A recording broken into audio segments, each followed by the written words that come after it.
Praise the lord. కీర్తనల గ్రంథం 103వ అధ్యాయం 1వ వచనము చూసినట్లయితే, నా ప్రాణమా యెహోవాను సన్నుతించుము అని రాయబడి ఉంది. ఇక్కడ సన్నుతించుము అనే మాటని స్తుతించుము అని అర్థం.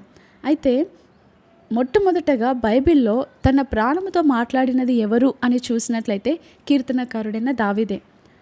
అక్కడ 2వ వచనం మనం చూసినట్లయితే, నా ప్రాణమా యెహోవాను సన్నుతించుము, నా అంతరంగంలో ఉన్న సమస్తమా ఆయన పరిశుద్ధ నామమును సన్నుతించుము. మొదటగా తన ప్రాణముతో మాట్లాడుకుంటున్నాడు, రెండవదిగా తన అంతరంగంలో ఉన్న సమస్తముతో మాట్లాడుకుంటున్నాడు. ఏమని? ఆయన పరిశుద్ధ నామమును స్తుతించు అని తనను తాను ప్రోత్సహించుకుంటున్నాడు, తనను తాను బలపరుచుకుంటున్నాడు. ఈ రోజుల్లో చాలామంది యవ్వనస్తులైతే అద్దం ముందు నిలబడి, నువ్వు చాలా అందంగా ఉన్నావు, నువ్వు చాలా గొప్పవాడివి, నీకంటే గొప్ప అందమైన వారు ఇంకెవరు లేరు, నువ్వు చాలా బలంగా ఉన్నావు అని ఇలాంటి మాటలు మాట్లాడుకుంటూ ఉంటారు. అయితే అవి అతిశయ కారణంగా కాకుండా, ఏదో మెప్పించుకోవడానికి కాకుండా, ఏదో గొప్ప చేసుకోవడానికి గర్వించడానికి కాకుండా మాట్లాడుకుంటే పర్వాలేదు. మనల్ని గొప్ప చేసుకోవడానికి కాదు మన ప్రాణంతో మాట్లాడుకోవలసింది, ఆయనను గొప్ప చేయడానికి మనం మాట్లాడుకోవాలి. మనం చాలాసార్లు నిరుత్సాహం ఎదురైనప్పుడు, కృంగుదల ఎదురైనప్పుడు, ఎవరైనా బలపరిస్తే బాగుండు, ఎవరైనా మనకు ఆదరణ కలిగించే మాటలు మాట్లాడితే బాగుండు అని మనం ఎదురు చూస్తూ ఉంటాం. మనుషుల దగ్గర నుండి వచ్చే మాట కొన్నిసార్లు ఆదరించవచ్చేమో, ఆ ఆదరణ కొద్ది సమయమే ఉంటుంది. కానీ మన హృదయంలో విచారములు హెచ్చగా, నీ మాట నన్ను ఆదరించింది అని మనం చెప్పగలగాలి.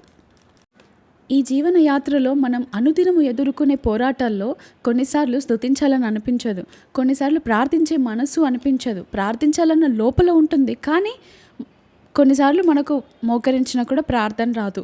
అలాంటి సిచ్యువేషన్స్లో మనం ఏం చేయాలి అంటే, మన ప్రాణముతో మనం మాట్లాడుకోవాలి. నువ్వెందుకు కృంగిపోతున్నావు, నువ్వెందుకు ప్రార్థించలేకపోతున్నావు, నువ్వు ప్రార్థించగలుగుతావు, నువ్వు స్తుతించగలుగుతావు, నోరు బాగుగా తెరువు, నేను దాన్ని నింపెదనని దేవుడు సెలవిస్తున్నాడు. మనము తెరవకపోతే దేవుడు ఎలా నింపుతాడు?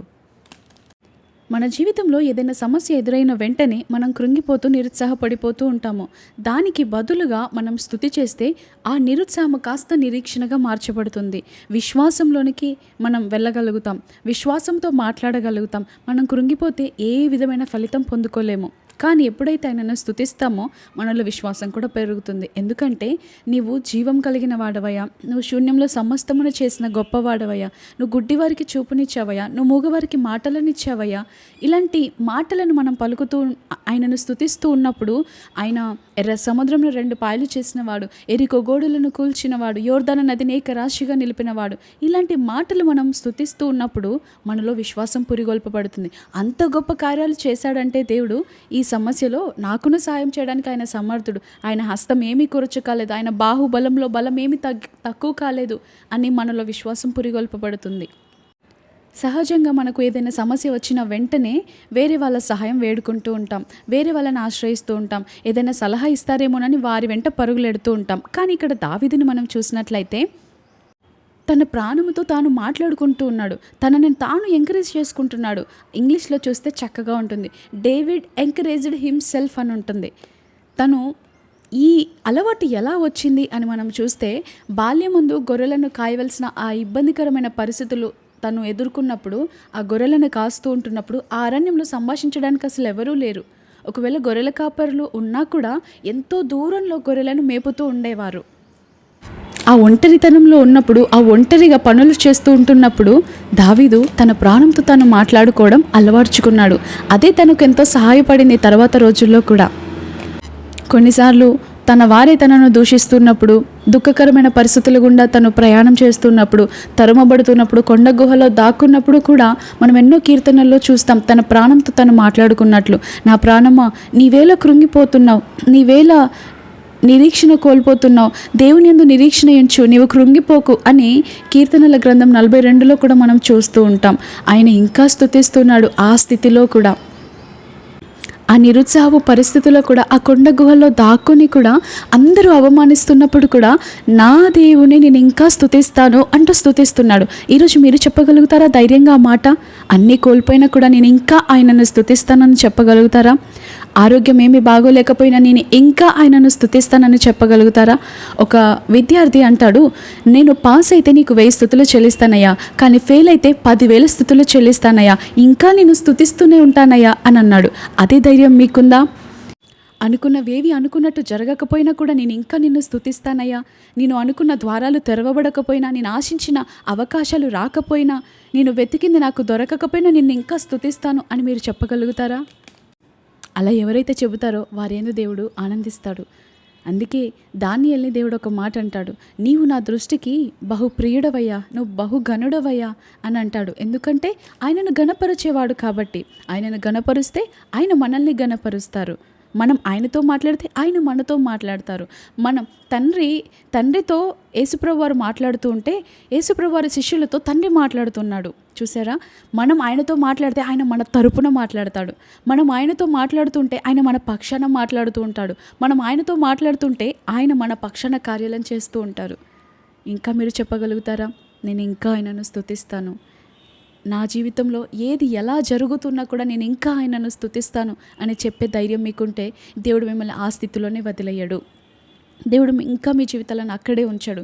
మీ స్థితిని మారుస్తాడు, మిమ్మల్ని గొప్ప చేస్తాడు, మిమ్మల్ని ఘనమైన స్థానంలో నిలబెడతాడు. అవమానించిన వారు ఎదుట తల ఎత్తుకునేలాగా బ్రతికేలాగా చేస్తాడు. ఎవరైతే అవమానించి దూషించి నిందపాలు చేశారో వారిని నీవు ఆదరించేటట్లు చేస్తాడు. చూడండి, గుంటలో పడి ఉన్నటువంటి యోసేపును చూసిన దేవుడు అన్నలకి సహాయము చేసే స్థానంలో నిలబెట్టలేదా? అన్నలందరూ దావీదుని అవమానించారు, అపహేళన చేశారు. కానీ అందరూ మరచిపోయిన దేవుడు మరచిపోలేదు. చూసారా? దావీదు స్థానాన్ని దేవుడు ఎంతగా హెచ్చించాడో. ఆయనను స్తుతించే వారిని అందరూ మరచిపోయిన ఆయన మాత్రం మరచిపోడు. ఆయనను స్తుతించే వారిని ఆయన ఎప్పుడు గొప్పగానే ఉంచుతాడు. సింహాసనం మీదే ఎక్కిస్తాడు, ఎత్తైన స్థలంలో నిలబెడతాడు.